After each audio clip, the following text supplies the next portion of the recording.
जय Hind students, Amit study centre 99 में आपका बहुत बहुत स्वागत है। यदि आप क्लास 12 में हैं और क्लास 10 में हैं और आप 2024 में गए होंगे क्लास 10th में और आप 2025 में यूपी बोर्ड का एग्ज़ाम देंगे, तो यूपी बोर्ड के लिए बहुत ही महत्वपूर्ण है जो कि आपके जीव विज्ञान का पहला चैप्टर है जीव प्रक्रम, जिसके बारे में हम आपको बहुत ही अच्छी तरह से बताएंगे। और आपका सिलेबस क्या है साइंस का, मैं सिलेबस करा चुका हूँ, आप सिलेबस वाला वीडियो देख लीजिए।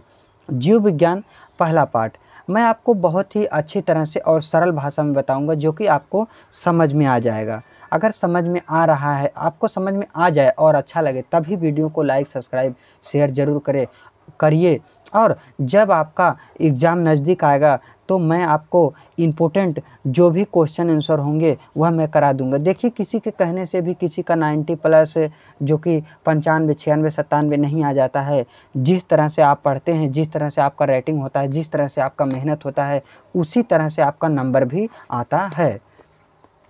अब जान लेते, अब हम आपको बता देते हैं। पहला हेडिंग क्या, जय प्रक्रम। जय प्रक्रम मैं प्रश्न की तरह लिख दिया हूँ ताकि आपको पढ़ने में आसानी हो। जय प्रक्रम किसे कहते हैं? जीव को जीवित बनाए रखने के लिए जो प्रक्रियाएं अपनाई जाती हैं उसे जय प्रक्रम कहते हैं। अच्छा, जीव को जीवित बनाए रखने के लिए जो प्रक्रियाएं अपनाई जाती हैं उसे जय प्रक्रम कहते हैं। अच्छा, शरीर में बहुत सारी प्रक्रियाएं होती हैं, जैसे भोजन का ग्रहण करना, पाचन करना, किडनी खून छानना, सांस लेना फेफड़ा के द्वारा, और उसके बाद कार्बन डाइऑक्साइड छोड़ना, ऑक्सीजन को लेना, जो भी क्रियाएं होता है उसे क्या कहते हैं, जय प्रक्रम। और इसी को क्या कहते हैं, जय प्रक्रम को और चीज़ कहते हैं, उपापचयी या जैविक या जीवन की प्रक्रियाएं भी कहते हैं। उदाहरण के लिए क्या, पोषण मतलब भोजन करना, श्वसन सांस लेना, उत्सर्जन जो भी चीज़ें बाहर आते हैं, उत्सर्जन जो उत्सर्जन मतलब जो हमारे उत्सर्जी अंग होते हैं। जनन मतलब होता है, जनन के द्वारा ही तो संतान उत्पन्न होते हैं। परिवहन मतलब होता है किसी चीज़ का निकलना, उत्सर्जन। और परिवहन मतलब किसी चीज़ का इधर से उधर बहना, परिवहन। अब उपापचयी क्रिया, अब एक जो उपापचयी क्रिया के कितने प्रकार, उपापचयी क्रिया के 2 प्रकार होते हैं, उपचयी क्रिया, अपचयी क्रिया। अब हम आगे जान लेते हैं कि यह उपचयी क्रिया क्या होता है, अपचयी क्रिया क्या होता है। उपचयी क्रिया किसे कहते हैं? वह क्रिया जिसमें सरल कार्बनिक पदार्थ से जटिल कार्बनिक पदार्थ का संश्लेषण होता है। सरल कार्बनिक पदार्थ है, कोई सरल कार्बनिक पदार्थ है और उससे जटिल कार्बनिक पदार्थ का संश्लेषण होता है तो उसे हम उपचयी क्रिया कहते हैं। जैसे प्रकाश संश्लेषण। प्रकाश संश्लेषण में क्या होता है कि सरल कार्बनिक पदार्थ से, बहुत सारे सरल कार्बनिक पदार्थ होते हैं, उनसे जटिल कार्बनिक पदार्थ होता है, जब प्रकाश का संश्लेषण होता है तो उसी को क्या कहा जाता है, उपचयी क्रिया कहते हैं। अपचयी क्रिया किसे कहते हैं? वे क्रियाएं जिनमें जटिल कार्बनिक पदार्थ सरल कार्बनिक पदार्थ में टूट जाता है। कोई कड़ा पदार्थ है, जटिल है, और वह जब हमारा श्वसन मतलब फेफड़ा के द्वारा सांस होता है तो वह सांस लेना तो एक अलग चीज़ है, जो कि बहुत ऐसे खराब पदार्थ भी आते हैं, सांस आते हैं, कोई गंध आता है। अब जब पाचन होता है तो कोई जटिल पदार्थ, कोई कड़ा चीज़ आता है तो वह क्या करता है, शरीर उसको काट पीट के जो है छोटा कर देता है। तो वे क्रियाएं जिनमें जटिल कार्बनिक पदार्थ होता है और सरल कार्बनिक पदार्थ में टूट जाता है उसे अपचयी क्रिया कहते हैं। अब जान लेते हैं कि शरीर के मुख्य अंगतंत्र या अंग कौन कौन से हैं। तो शरीर के मुख्य अंगतंत्र या अंग निम्नलिखित है। पहला मुख्य अंगतंत्र निम्नलिखित है। पहला पाचन तंत्र, जो कि हमारे शरीर में क्या होता है, पाचन होता है। तभी तो पाचन होने के बाद हर चीज़ें जो अच्छी चीज़ें होती हैं वो अलग होती हैं, जो खराब चीज़ें होती हैं वो भी अलग हो जाता है। ठीक। श्वसन तंत्र मतलब हम सांस लेते हैं, जो खराब चीज़ें होती वो बाहर आती हैं, अच्छी चीज़ें अंदर ले लिया जाता है। परिवहन तंत्र मतलब कुछ ऐसे हमारे शरीर में बनाए गए हैं जो कि परिवहन, ब्लड का आना जाना परिवहन होता रहता है। उत्सर्जन तंत्र, जो खराब चीज़ें होती हैं वह शरीर से बाहर। जनन तंत्र के जिससे जनन किया जाता है, जनन तंत्र शरीर में पाए जाते हैं, तभी तो संतान उत्पन्न होते हैं, बच्चे उत्पन्न होते हैं। और पेड़ पौधों में भी जनन तंत्र होता है, उसमें भी फल लगता है। पोषण किसे कहते हैं? वह सभी पदार्थ जो शरीर को जीवित रखने के लिए आवश्यक होते हैं उसे पोषण कहते हैं। अच्छा, वह सभी पदार्थ जो शरीर को जीवित रखने के लिए आवश्यक होते हैं उसे पोषण कहते हैं। जैसे कोई भी पदार्थ हो गया, फल फूल भोजन, बहुत सारे, और उसके बाद दाल चावल सब्जी रोटी, जो भी खाना चीज़ें होती हैं वही क्या होता है, हमारा पोषण होता है, उसी को हम पोषण कहते हैं। अगला हेडिंग आपका है पोषण की आवश्यकता क्यों। पोषण की आवश्यकता क्या है, मतलब पोषण की आवश्यकता क्या है, इससे हमको क्या लाभ होता है। तो ऊर्जा की आपूर्ति, ऊर्जा अगर हमारे शरीर में नहीं रहेगा तो कैसे होगा, तो ऊर्जा की जो आपूर्ति होती है वह पूर्ति हो जाता है, मतलब ऊर्जा हमारे शरीर में पूरा हो जाता है। ठीक, तभी तो हमारे शरीर ऊर्जा रहेगा, तभी हमारे शरीर कार्य करने की क्षमता रहेगा, तभी हम कोई कार्य करेंगे, पढ़ लिख सकेंगे, डोल सकेंगे, काम कर सकेंगे, हर चीज़ें। ठीक, बहुत सारी चीज़ें होता है। दूसरा होता है शरीर की वृद्धि, शरीर बड़ा होता है, शरीर विकास होता है, शरीर में जान आता है, शरीर की वृद्धि होती है, किससे, भोजन के द्वारा, पोषण के द्वारा। शरीर में टूट फूट की मरम्मत, शरीर में जो भी घाव लग जाते हैं, टूट फूट हो जाता है, वो भी ठीक हो जाता है, उसका मरम्मत हो जाता है, किसके द्वारा, भोजन के द्वारा।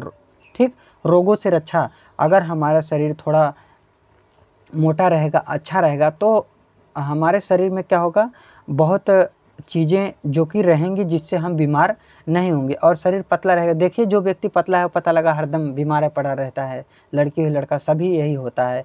अगर शरीर थोड़ा मोटा रहता है और स्वस्थ रहता है तो कोई दिक्कत नहीं होता है। अब स्वपोषी पोषण किसे कहते हैं? पोषण की ऐसी विधि जिसमें कोई जीव अपना भोजन स्वयं बनाता है उसे स्वपोषी पोषण कहते हैं। हरे पेड़ पौधे, उदाहरण के लिए स्वपोषी मतलब स्वयं बनाना है। जैसे पेड़ पौधा होता है, क्या उसको थाली परोस के खाना थोड़ी दे देता है, लो भाई लो खा लो खा लो, ऐसा थोड़ी होता है। वह क्या करता है, स्वयं भोजन का निर्माण कर लेता है, किसके द्वारा, अपने ही पेड़ पौधों के द्वारा। जैसे सूर्य का प्रकाश, ऊर्जा, बहुत चीज़ें होती है, उसका सूत्र होता है, उसको आगे बताया जाएगा। तब वह क्या करता है कि अपने भोजन का निर्माण कर लेता है। तो ऐसी चीज़ें जो स्वयं बनाए। और परपोषी, अब एक आता है परपोषी या विषमपोषी पोषण। अच्छा, ये चीज़, पोषण के कितने प्रकार, पोषण के दो प्रकार होते हैं, परपोषी पोषण और स्वपोषी पोषण या विषमपोषी पोषण। परपोषी पोषण या विषमपोषी पोषण, और एक होता है स्वपोषी पोषण। तो स्वपोषी मैंने बता दिया, अब बता दूंगा आपको, आगे बता देता हूँ परपोषी पोषण। अब परपोषी पोषण क्या होता है, परपोषी पोषण किसे कहते हैं? पोषण की ऐसी विधि जिसमें कोई जीव अपना भोजन, कोई जीव क्या करता है, अपने भोजन के लिए दूसरे पर निर्भर रहता है, उसे परपोषी पोषण कहते हैं। उदाहरण के लिए मानव। अच्छा, परपोषी पोषण जो दूसरे के ऊपर निर्भर रहता है। जैसे मान लीजिए हम लोग कहते हैं कि अभी जैसे मेरी दीदी बना के देंगी, भाभी बना के देंगी, मम्मी बना के देंगी, अब कोई भी बना, तो हम क्या करते हैं, निर्भर रहते हैं कि वह हमको बना के देंगे तो मैं भोजन करूँगा। तो हम किसी के ऊपर अगर निर्भर रहते हैं तो वह क्या होता है, परपोषी पोषण के अंतर्गत आता है। ठीक, अगला चीज़ आपका क्या है, मानव में पोषण कैसे होते हैं। मानव में पोषण कैसे होता है, आप इसको, ये जो नहीं समझ में आ रहा आप इसको लिख लीजिए। मानव में पोषण कैसे होता है, आखिर पोषण कैसे होता है। मानव में पोषण निम्न प्रकार से होता है, पोषण कई प्रकार से होते हैं। तो पहला क्या होता है हमारा, एक होता है आहार नाल। आहार नाल क्या होता है, आहार नाल मतलब जो कि जिससे अंदर जाता है हमारा शरीर। आहार नाल गले के पास होता है। ठीक, आहार नाल। अब आहार नाल के कुल कितने भाग होते हैं, 6 भाग होते हैं। 1 2 3 4 5 6 भाग होते हैं आहार नाल के। मैं इतना बढ़िया आपको ग्राफ बनाया हूँ जिससे आप तुरंत समझ जाएंगे और आप इसे छाप देंगे, आपको तुरंत नंबर मिल जाएगा, अच्छा नंबर। पहला क्या होता है, मुख एवं मुख गुहा। मुख मतलब, मुख गुहा मतलब होता है जब हम मुंह बाते हैं तो अंदर जो शुरुआत हमारा होता है वह मुख एवं मुख गुहा होता है। ठीक, यह पहला होगा। दूसरा क्या होता है, ग्रसनी। ग्रसनी जो कि गले के पास होता है। और ग्रास नली, गले के पास एक नली होता है, ग्रास नली। 3 हो गया। चौथा होता है आमाशय। आमाशय क्या होता है, पेट होता है। एक होता है छोटी आंत, 5वां। और आहार नाल का एक 6वां भाग है, बड़ी आंत होता है। ठीक, अब मुख एवं मुख गुहा के कितने भाग होते हैं? 1 2 3 भाग होते हैं। मुख एवं मुख गुहा के 3 भाग होता है। पहला दांत होता है, दूसरा जिह्वा होता है, तीसरा लार ग्रंथि। दांत क्या होता है? हमारे जो टोटल 32 दांत हैं। जिह्वा मतलब होता है हमारा जीभ होता है। लार ग्रंथि जो भी हमारे शरीर में पानी बनते रहते हैं, भोजन जब हम भोजन को कूचते हैं तो वह क्या होता है? गल जाता है, एकदम नरम हो जाता है, गीला हो जाता है, तो वह क्या होता है? लार ग्रंथि होता है। ठीक, अब आते हैं आमाशय। आमाशय का भी कितना भाग होता है? 1 2 भाग होता है। आमाशय के कुल आमाशय के कुल 1 2 3 4 भाग होते हैं आमाशय। पहला कार्डियक। कार्डियक क्या होता है? पेट में कोई ऐसा चीज़ होता है, हमारे आमाशय में पेट में ही कोई ऐसा ग्रंथि होता है, कार्डियक होता है।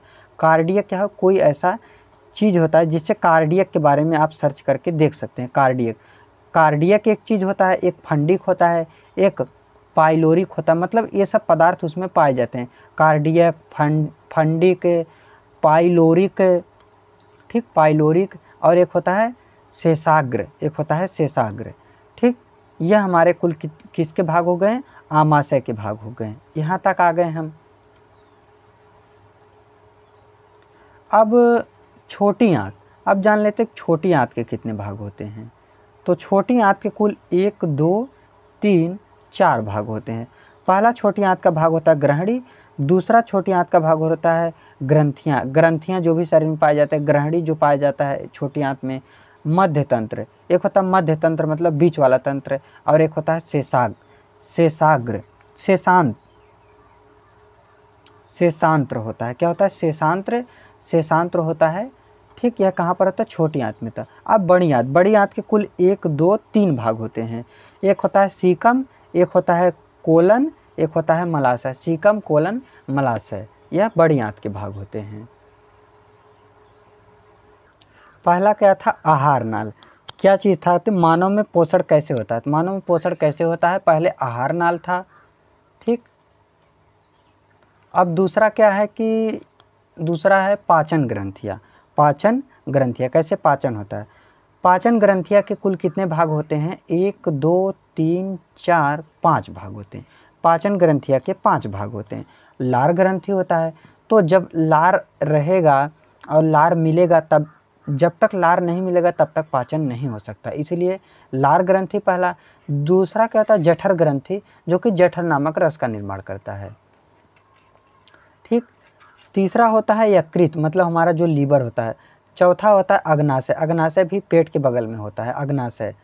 अब होता है आंतरिक ग्रंथि, 1 2 3 4, पांचवा होता है आंतरिक ग्रंथि। पहला लार ग्रंथि, दूसरा जठर ग्रंथि, तीसरा यकृत, चौथा अग्नाशय, पांचवा आंतरिक ग्रंथि। ठीक, अब लार ग्रंथि के 1 2 3 भाग होता है। पहला क्या होता है? कर्णपूर्व ग्रंथि। दूसरा होता है अधोहनु ग्रंथि। तीसरा होता है अधोजिह्वा ग्रंथि। ये सब क्या होते हैं? ग्रंथि होते हैं। ये सब ग्रंथि के नाम है, इसमें कोई चीज़ समझाना नहीं। ग्रंथि मतलब होता है जो कि लार का निर्माण करते हैं, लार निकालते हैं। ठीक, 3 ग्रंथियाँ होती है। लार ग्रंथि के 3 भाग बता दिए। अब जठर ग्रंथि के क्या होता है? 1 2 3 भाग होता है। जठर ग्रंथि के 3 भाग होता है। पहला होता है फार्डियक ग्रंथि। फार्डियक यह ग्रंथि है जो कि लार ये भी निकालता है, ग्रंथि होता है। फार्डियक ग्रंथि, फांडिक एक होता है फंडिक ग्रंथि। तीसरा होता है पाइलोरिक ग्रंथि। ठीक, अब आते हैं यकृत के कुल कितने भाग होते हैं? 1 2 3 4 5 6 7 भाग होते हैं। यकृत के कुल 7 भाग होते हैं। पहला पित्तरस होता है। जो पित्तरस होता है क्या होता है? पित्तरस क्या करता है? पित्तरस का श्रावण करता है। ठीक, जठर ग्रंथि क्या होता है? पहला पित्तरस का श्रावण करता है। दूसरा हिपैरिन को भी उत्सर्जन करता है। तीसरा ग्लाइकोजन का संचय करता है। जो हमारा यकृत है वह क्या करता है? ग्लाइकोजन का संचय करता है। इसके जो कार्य होते हैं इसके अंतर्गत यही सब चीज़ें आती है। चौथा वसा संश्लेषण कौन करता है? यकृत करता है। पांचवा क्या करता है? पित्तवर्धक का उत्सर्जन। पित्तवर्धक कोई चीज़ होता है उसका उत्सर्जन करता है, मतलब बाहर करता है। यूरिया का संश्लेषण यूरिया को बाहर निकाल देता है, क्योंकि यूरिया मूत्र के द्वारा जो भी होता है वह यूरिया ही बाहर आता है। छठवां सातवां रुधिर का थक्का बनाना, यकृत में ही क्या करता है, रुधिर का थक्का बनता है। अब अग्नाशय, अग्नाशय के कितने भाग होते हैं, 1-2 भाग होते हैं। ठीक, क्या होता है, एक अग्न्याशयिक, अग्न्याशयिक, अग्न्याशयिक, अग्न्याशयिक, एक अग्न्याशयिक होता है। ठीक, दूसरा होता है हार्मोन्स का स्रावण, एक अग्न्याशयिक होता है, दूसरा हार्मोन्स का स्रावण करता है। अग्न्याशयिक क्या होता है, रस का उत्सर्जन करता है। रस का उत्सर्जन कितने तरह से करता है, कितने, 3 रस का उत्सर्जन, एक इमाइलेज, एक लाइपेज, एक ट्रिप्सिन, 3 रस का यह करता है, क्या करता है, उत्सर्जन करता है। अगला आपका पूछा गया है कि आहार नाल से क्या तात्पर्य, मतलब आहार नाल क्या होता है। मानव की आहार नाल की लंबाई 8 से 10 सेंटीमीटर होता है। मानव की आहार नाल की लंबाई 8 से 10 सेंटीमीटर। इसमें मुख्य द्वार से लेकर मुख्य गुहा तक फैली होती है। क्या कह रहा है, मुख्य द्वार से लेकर मुख्य गुहा तक फैली होती है। जो राइटिंग ना समझ में आए मैं बोल रहा हूँ लिख लीजिए। आहार नाल की लंबाई 8 से 10 सेंटीमीटर होती है। यह मुख्य द्वार से लेकर मुख्य गुहा तक फैली होती है। ठीक, अगला आपका आता है दांत से। दांत से क्या समझते हैं, मतलब दांत क्या होता है। मुख्य गुहा के दोनों जबड़े के किनारे पर दांतों का पवित्तियां पाई जाती हैं, मतलब पवित्तियां पाई जाती हैं, मतलब दांत पाए जाते हैं। क्या होता है, मुख्य गुहा के दोनों, जो हमारा मुख्य गुहा है, मुंह है, वो उसके जबड़े के किनारे पर क्या होते हैं, दांतों का पवित्तियां, मतलब दांत पाए जाते हैं। इतना लिख लीजिए, दांतों को पाया जाता है। ठीक, अब एक होता है कि गर्तदंती। गर्तदंती क्या होता है, गर्तदंती क्या होता है, दांत का वह भाग जो मसूड़ों में धंसा होता है उसे गर्तदंती कहते हैं। मतलब हमारा दांत मसूड़ों में धंसा हुआ भाग है, उसी को क्या कहते हैं, गर्तदंती कहते हैं। उसी को क्या कहा जाता है, गर्तदंती कहा जाता है। अगला आता है विषम दंती किसे कहते हैं। दांत 4 प्रकार के पाए जाते हैं, इसीलिए इसे विषम दंती कहते हैं। विषम दंती, सम मतलब एक हो, विषम मतलब होता है बहुत, मतलब कई थे हैं, तो विषम दांत के कई प्रकार होते हैं, इसीलिए विषम दंती। कृंतक, रदनक, अग्रचौड़क, चौड़। कृंतक मतलब जो हमारा आगे वाला भाग होता है। रदनक जो 2 ठे क्या होते हैं, काटने वाले होते हैं, वह रदनक होता है। अग्रचौड़क क्या होता है, जो हमारा जबड़ा के जो मतलब जो चौड़े दांत होके अग्रचौड़क। और लास्ट में होता है चौवर्णक, एकदम जो चौघर होता है, चौवर्णक। द्विबार दंती किसे कहते हैं। अब जान लेते हैं द्विबार दंती क्या होता है। यह आपके एनसीईआरटी किताब में है।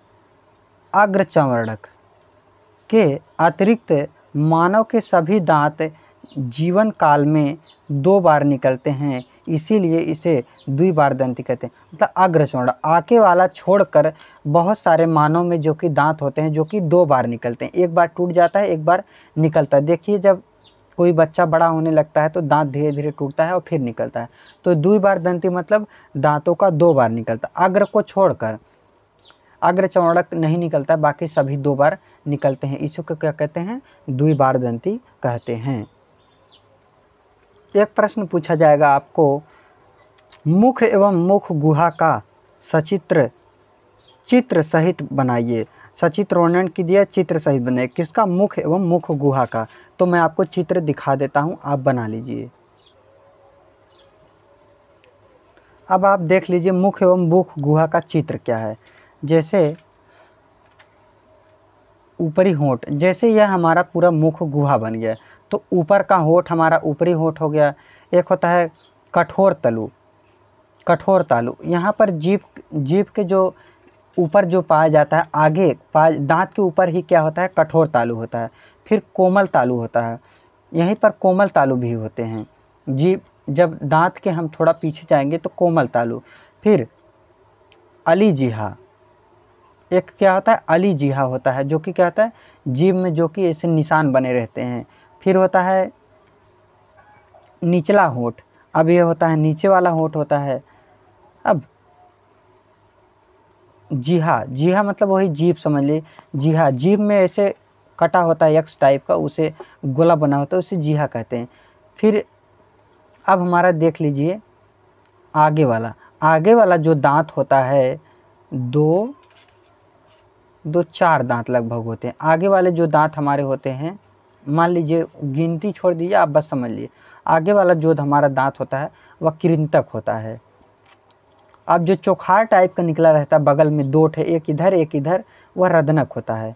अब आगे वाले दो दांत जो होते हैं अग्र चंवरक होते हैं जो कि चौघर, लास्ट वाला जो होता है वह चंवरक होता है। अब देखिए इसका चित्र मैंने बना दिया। अब आप इसका चित्र आप किसी का वीडियो देखकर बना लीजिए, चाहे नहीं आपको आता है तो इसी को आप समझकर छाप लीजिए। अगला आपका आता है मुख एवं मुख गुहा किसे कहते हैं। मनुष्य के मुख के अंदर जो पार्ट होते हैं उसे मुख गुहा कहते हैं। हमारे मनुष्य के मुख के अंदर, अच्छा मनुष्य का जो मुंह है उसके अंदर बहुत सारे भाग होते हैं, पार्ट होते हैं उसके, वही क्या होता है मुख गुहा होता है। जैसे हमारा जिह्वा हो गया, क्या मुख गुहा का एक भाग है। दांत हो गया, आहार नाल हो गया, कठोर तालु हो गया, कोमल तालु हो गया, बहुत सारे आदि जो भी मुंह के अंदर पार्ट पाए जाते हैं, जो चीज़ें पाए जाता है वही क्या होता है हमारा मुख एवं मुख गुहा होता है। और शरीर के अंदर जो भी पार्ट पाए जाते हैं उसी को मुख एवं मुख गुहा कहा जाता है। अब अगले वीडियो में हम क्या करेंगे कि आपको कृंतक क्या होता है, रदनक क्या होता है, अग्र चौड़क क्या होता है, चवर्णक क्या होता है, जिह्वा क्या होता है, मैं सभी चीज़ों के बारे में आपको अगले वीडियो में बताऊंगा। और कितने दांत होता है, कितना नहीं होता है, कैसे इसको निकाला जाता है, मैं अगले वीडियो में आपको अच्छी तरह से बताऊंगा।